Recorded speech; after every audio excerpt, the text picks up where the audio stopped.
అందరికీ నమస్కారం అండి.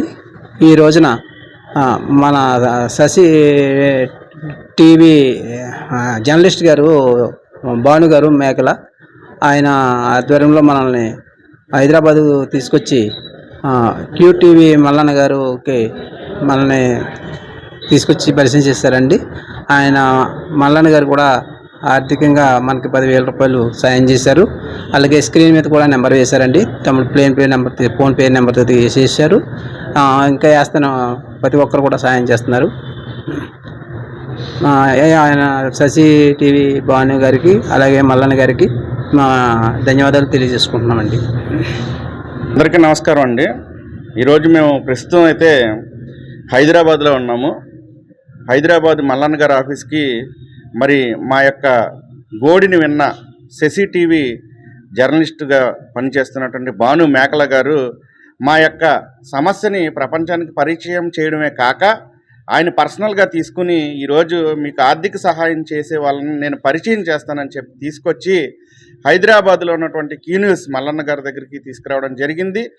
ఆయన తక్షణమే స్పందించి ఆయన వంతుగా ఒక 10,000 రూపాయల ఆర్థిక సహాయం చేయడమే కాకుండా ఈ యొక్క కుటుంబానికి ఏదైతే కోర్టుకు తిరగడానికి కావాల్సినటువంటి డబ్బులు వీళ్ళ దగ్గర లేవు, దానికోసం వెంటనే స్పందించి స్క్రీన్ మీద లైవ్లోకి వెళ్ళి క్యూ న్యూస్ ద్వారా రిక్వెస్ట్ పెట్టడం జరిగింది.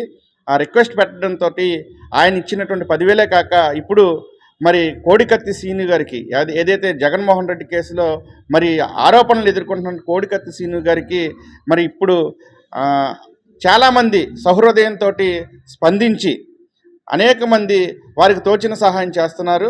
ముందుగా ఈ యొక్క కార్యక్రమానికి ఇనిషియేట్ తీసుకున్నటువంటి భాను మేకల గారు ఒక సాధారణమైన జర్నలిస్ట్ అయినప్పటికీ కూడా ఆయన పెద్ద మనసుతోటి మమ్మల్ని ఇక్కడ వరకు తీసుకురావడం అనేది వారికి మేము రుణపడి ఉంటాం.